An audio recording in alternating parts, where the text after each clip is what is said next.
Kia ora ngā hoa mā. So on today's video we're just going to be looking at some various bait stations and monitoring stations that the council have been leaving in the forest behind my house. Now this is run by a local group called Pest Kaipatiki, and Kaipatiki is the local board area for the regional council. So I took the kids and my sister and my niece for a walk through our forest earlier on this afternoon and bumped into some of these people and had a chat to them, and they explained to me what they're actually putting in the forest. So we're going to go have a look at some of these stations, and I'm just going to do a little bit of explaining about them. So stick around and I'll see you in the video.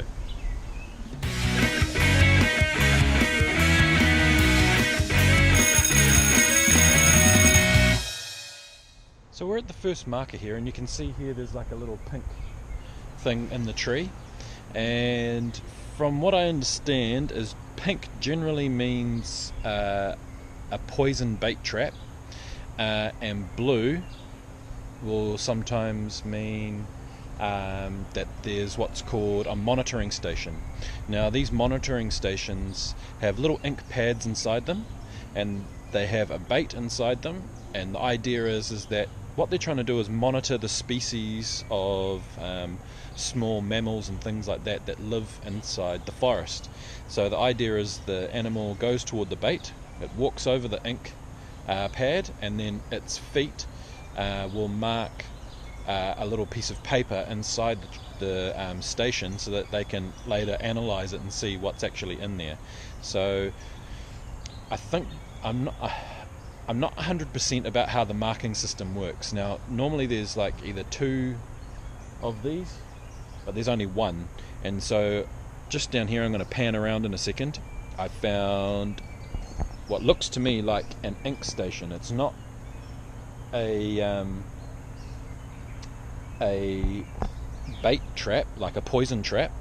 It's looks like an ink station. So I've been given permission by the people that lay these things out to have a look inside, so I can show you what's inside. So hopefully this one's been here for a little while. It looks like it might have just been put down, but we'll have a peek inside and so you can see what's actually going on in there. So we're back again, and I checked that first trap and it looks like it's been emptied, or it hasn't been set yet. So I've walked, the ladies that were setting the traps showed me the map of where they're placing things and what's going what and what's doing where, and so we're just going to have a little look at a monitoring station. So like I was saying before, so there's our two blue marks to show us that this is going to be a monitoring, or what they call an ink station. And then I'll just slowly pan around behind me here,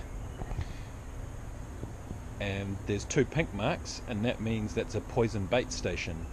Now some people may be afraid of having poison traps, and you can see just over here is the boardwalk for the public walking through the forest. Some people might be afraid that they've got poison and bait stations in their local park. Now I was shown the inside of the trap, and just to reassure people that the trap is designed in a special way that the poison cannot be removed by anything that would feed on that poison. So what I'm trying to say is that the poison can't be removed by a pet or something like that, or a child or anything, unless they were to physically open it up. But it can't be like pets and things like that can't feed on the poison. It's specially designed so that whatever goes in there to consume, whatever pest goes in there to consume the bait is left behind, and they consume it on the spot and then move on and go and die somewhere. I know it sounds a bit gruesome, but it's designed in that way for that purpose, so that the pests are controlled, but people's pets and things don't get hurt. But this is what I was talking about before with the ink station.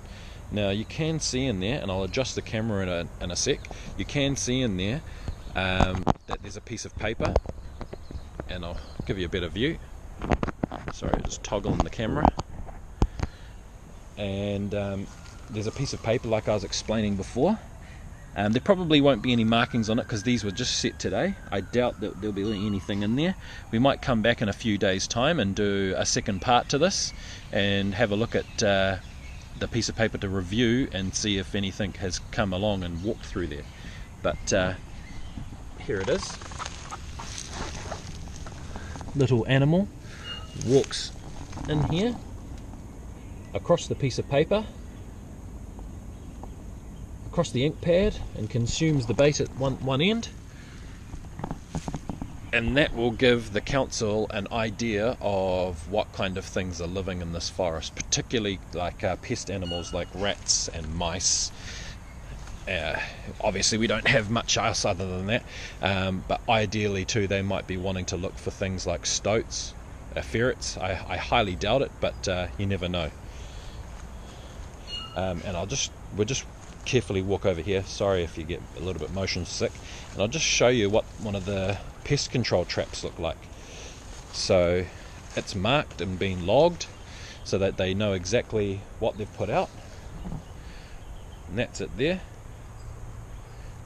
clearly labelled with the local board on it, not to touch it.